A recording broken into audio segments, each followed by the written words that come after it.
Good morning, सुप्रभात, केम छो, सलाम। उम्मीद है आप सब लोग बेहतर होंगे, अपना ध्यान रख रहे होंगे।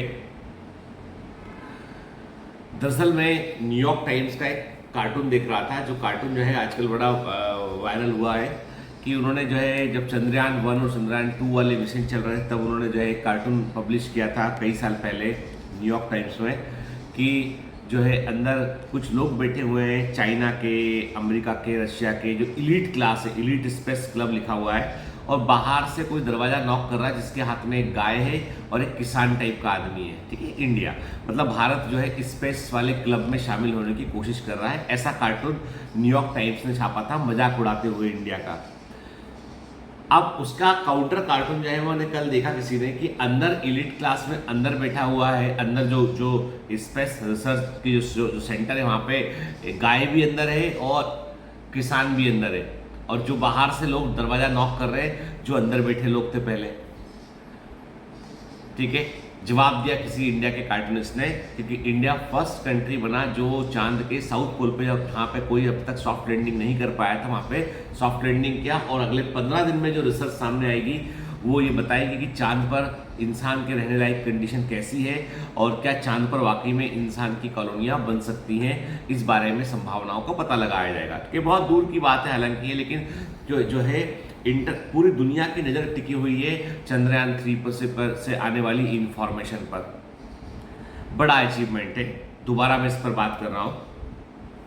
अब कुछ लोग कहते हैं कि सर ये रोज रोज का मोटिवेशन जरूरी है क्या, अपने आप को मोटिवेट करना, मोटिवेशन से क्या होता है?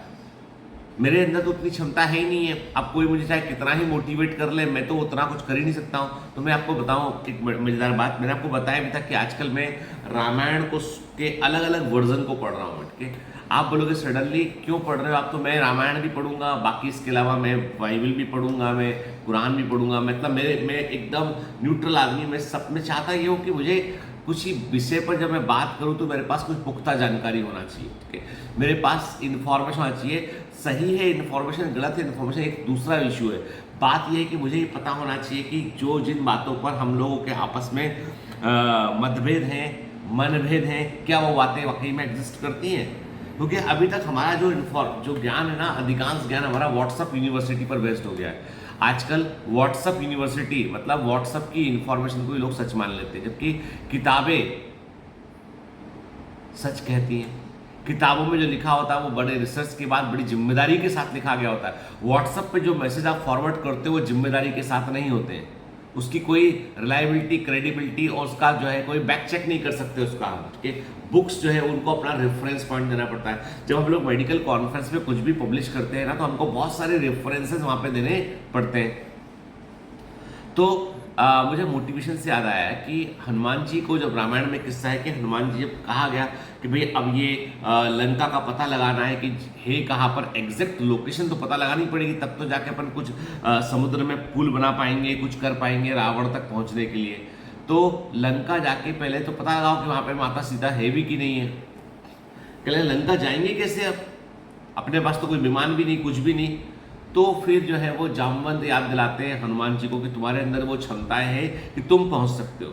हनुमान जी कहते हैं मैं इनके जैसे ही हूँ, बाकी जो मेरे वानर मित्र हैं मैं वैसा ही हूँ, मेरे अंदर कोई क्षमता नहीं ऐसी, मैं सिर्फ श्री राम का भक्त हूँ, बाकी मेरे अंदर कोई क्षमता नहीं है। फिर सब लोग उनको मिलकर याद दिलाते हैं कि तुम ऐसा कर सकते हो, तुम अंजलि पुत्र हो, तुम सूर्य, तुम जो है शिव का भी अंश तुम्हारे अंदर है। बहुत सारी बातें हनुमान जी को कही जाती है, उन्हें मोटिवेट किया जाता है, पैम्पर किया जाता है। उसके बाद वो फिर बोलते हैं हाँ मैं कर सकता हूँ। ठीक है, मतलब उनको इतना जोश भरा जाता है उनमें कि वो फिर उड़ चलते हैं लंका की तरफ।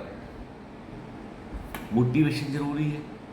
आप किन लोगों के साथ रहते हो, वो लोग आपको कैसे, हो सकता है आप में क्षमताएं थोड़ी सी कम हो, लेकिन सामने वाला आदमी बोले नहीं कर देखो यार कर सकते हैं, दूसरा कर सकता तो हम क्यों नहीं कर सकते। तो वो चीज़ें आपको जो है वो एनर्जी देती है। आप कम से कम करने बैठते हो।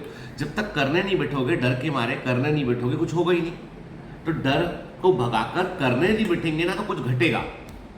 अब उनकी यात्रा के दो बड़े अच्छे इंटरेस्टिंग किस्से हैं जो वाल्मीकि रामायण में लिखे हुए हैं। एक तो जो है उनको जो है वो समुद्र के दौरान शनिका, मुझे जहाँ तक नाम ध्यान आता है, एक राक्षस मिलती है उनको जो परछाई को पकड़ लेती है। तो हनुमान जी उड़ते उड़ते अचानक से वो रुक जाते हैं, कहते हैं मैं आगे क्यों नहीं बढ़ पा रहा हूँ। तो देखते हैं नीचे समुद्र में एक बड़ी राक्षसी है और उसने जो है परछाई को पकड़ रखा, उसने वो ऐसे ही करती थी, किसी भी जीव की परछाई को पकड़ लेगी और परछाई से वो कब्जा कर देगी, जो शेडो होती है उसको। तो हनुमान जी जो है अपने अपने वो समझ जाते हैं कि यदि मेरा मेरा डायरेक्शन ऐसा रहेगा तो मेरी शेडो बनेगी और शेडो को ये पकड़ लेगी। सिनी का नाम उसका सिनी का रहता है।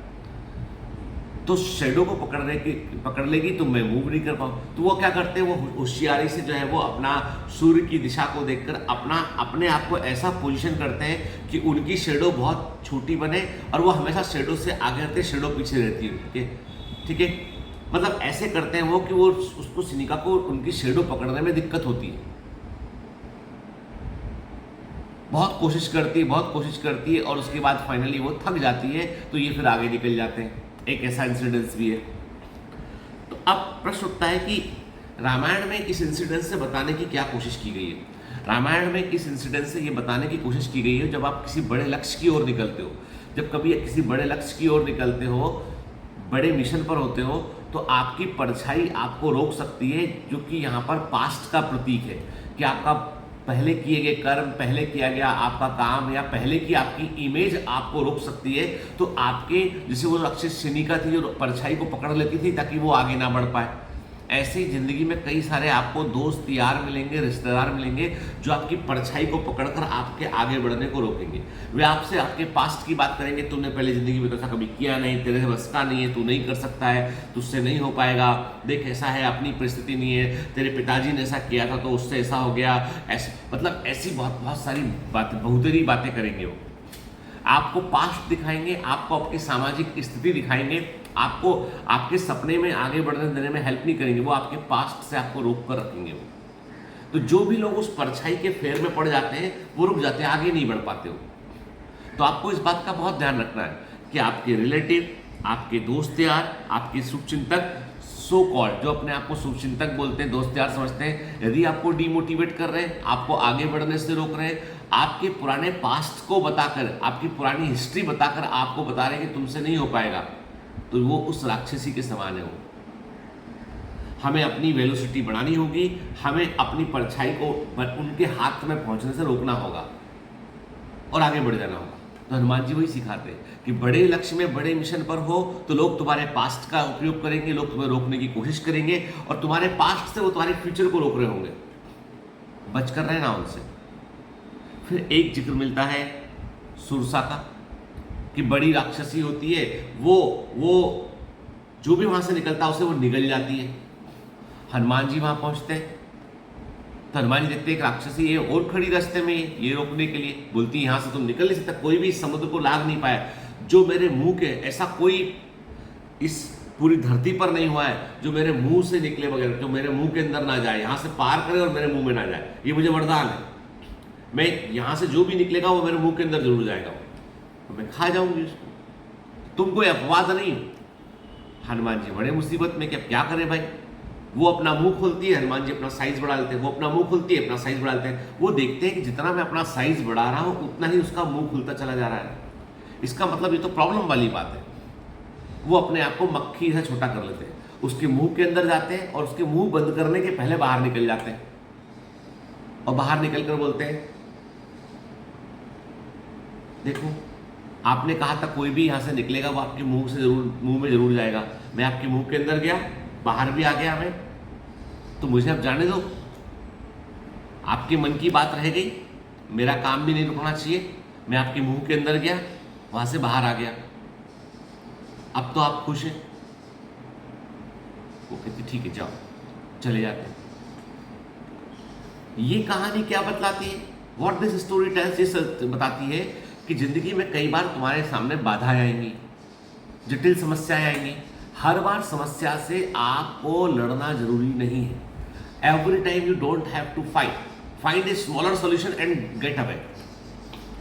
ठीक, किसी का अहम तुष्ट होता है, कोई व्यक्ति अपने अहम को संतुष्ट करना चाहता है, कोई व्यक्ति कहता है नहीं साहब ये मैं तो ऐसा कैसे हो सकता है। ठीक है भाई, तेरी बात सही, मैं ही छोटा हूं पर मेरा लक्ष्य बड़ा है, तो अपने लक्ष्य से भटकना नहीं। यदि वो वहाँ भिड़ जाते हैं उससे, तो कई कहते हैं कि कई साल तक युद्ध चलता रहता, उसको वरदान, ये पावरफुल, कैसे सॉल्यूशन निकलता। तो समस्या ये थी कि उन्होंने क्या किया, उन्होंने अपने आप को यहाँ पे मिनिएचर में कन्वर्ट कर दिया, मक्खी में कन्वर्ट किया, अंदर से बाहर निकल गए। ये क्या शो करता है, कभी कभी समस्याएं बड़ी हो तो लड़ना जरूरी नहीं है, आप छोटे बनकर आर पार निकल जाइए, आप उसको तुष्ट कर दीजिए सामने वाले व्यक्ति को, ताकि आपका काम चलता रहे। बहुत सारे लर्निंग्स मिलते हैं। मतलब हम जिन स्टोरीज को जिस प्रकार से देखते हैं ना, वो स्टोरी कुछ और बताने की कोशिश कर रही होती है। Every incidence is telling you something new, something more concrete, की जो आज के मोटिवेशनल स्पीकर जो कहते हैं ना, वो सब लिखा हुआ है इन चीजों में। आपको हर बार समस्या से भिड़ने की जरूरत नहीं है।